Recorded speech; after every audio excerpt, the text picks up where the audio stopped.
this video, we're going to show you how to make a monkey fist that you can use as a self-defense tool or a Meteor Hammer.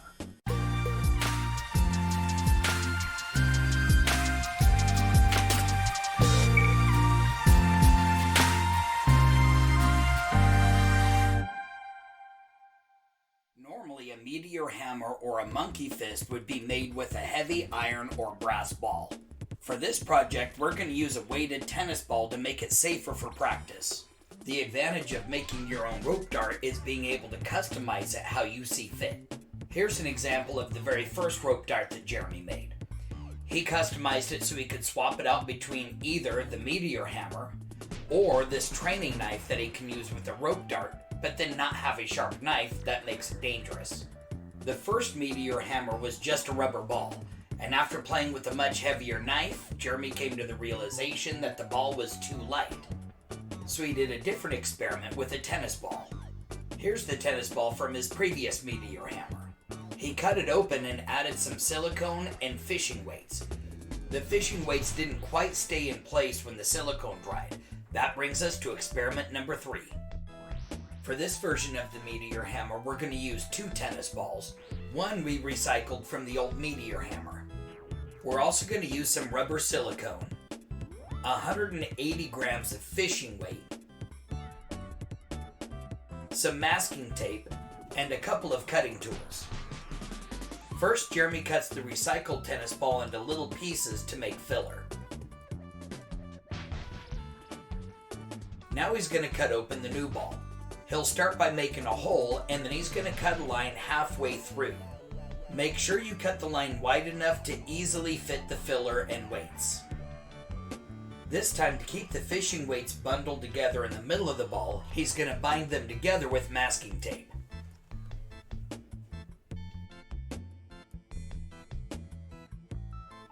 Next, he's going to stuff the ball with the filler. He starts by adding the biggest piece to the bottom, and then rest the weight packet on top of that, and then fill the rest with the remaining filler.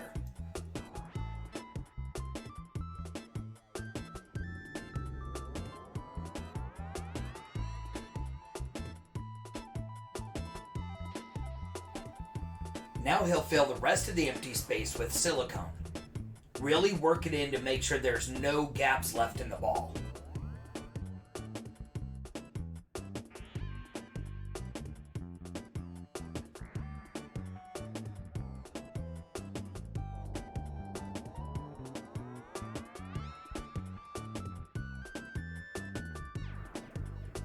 When you can squeeze the ball and silicone oozes out of the gap, you know you've got enough in there.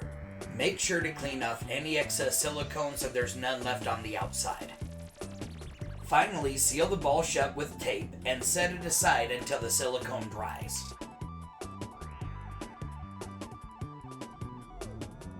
Now that the ball's ready, it's time to wrap it with a monkey fist. To make the beginning of this process a little easier, we're going to make a jig by using a tube from a shop vac. Attach a pencil or a pen to 4 opposite sides of the tube, creating a square. Use a small strip of tape to make it easier to remove it later. Now it's time to start wrapping the jig. When you start, make sure you leave a tag hanging over the top of one of the pens. This is going to mark where you started, and you're going to be able to use this later to help tighten it. For a tennis ball, we're going to use about 20 feet of 3/16 inch rope. Since we're using 3/16 inch rope, it's going to take 10 wraps to cover a tennis ball. This is where using a jig helps. Wrapping a sphere can be very difficult. By using the 4 pens, we're able to turn a sphere into a box. To avoid problems later, make sure that as you wrap that you don't cross your lines. To avoid your wraps unraveling, attach the tag end to the wrapping with a piece of tape. Once you're done with the 10th wrap, turn each one of the pens to release the tape. Now place the ball into the jig and slide the pen and wraps over the top of the ball.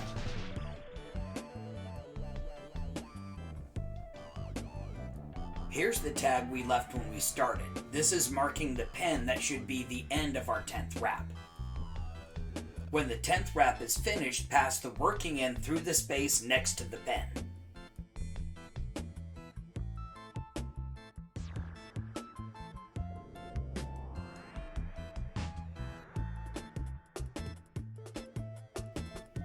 Now wrap the ball between the pens at a 90-degree angle to your first wrap. Again, to make things easy later, make sure that your wraps are even going all the way to the opposite side.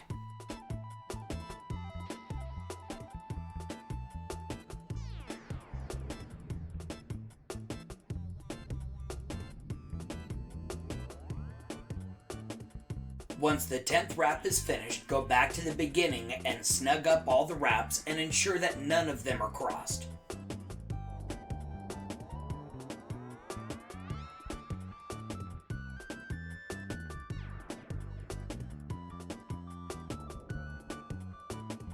Once you're done tightening everything up, remove the pen from the end of your 10th wrap and tuck the free end through the space left by the pen.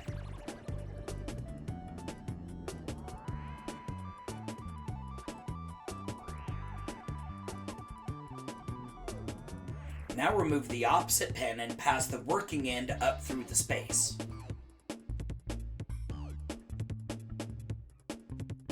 Once the first wrap on this third side is done, you can remove the other pens. Now continue wrapping 9 more times, threading the working end through the inside. This is the hardest part of the wrap.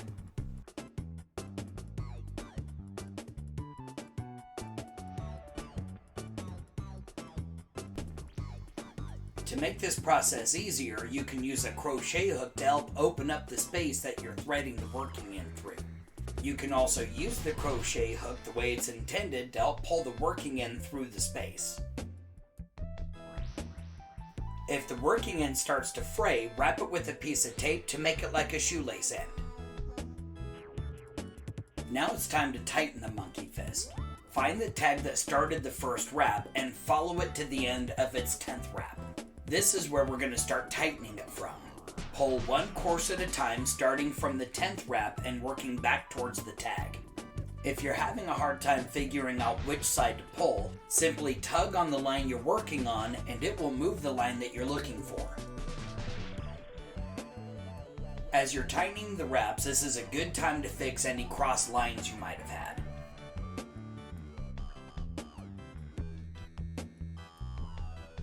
Now we're going to continue by tightening the second side, pulling it towards the third side. To make the tightening process easier, you can use a crochet hook to pull on the line, just don't pull it too tight. As you tighten all 3 wraps, the monkey fist will start to take form. Sometimes you might have an issue with one side being too big or another side being too small. Look around on all 6 sides and make sure that each one is even and centered on the ball.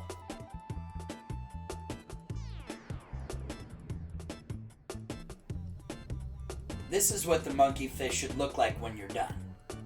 You can either trim the 2 ends and melt them into place, or you can tie them together to make a handle. To make the handle, simply tie the 2 ends together into a half hitch. This will make sure that the 2 ends line up in the center of the ball. Now using the short side, tie an overhand knot around the long side by wrapping the short side around and then back through the loop.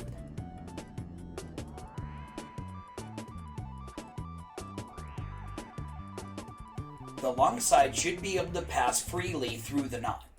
Pull the short side tight, and then use the long side to tie an overhand knot around the short side.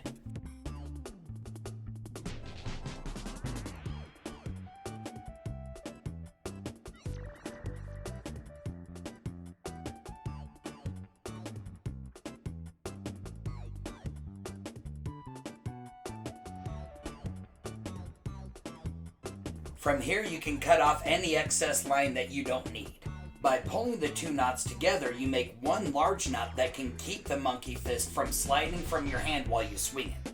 You can also separate the 2 knots to create an opening to slide your hand through and tighten around your wrist like a lanyard.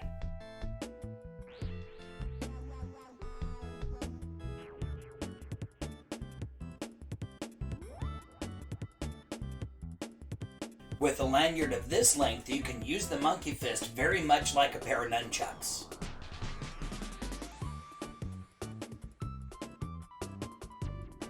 You can also use this loop to create a loop-to-loop connection with a piece of rope to make a rope dart.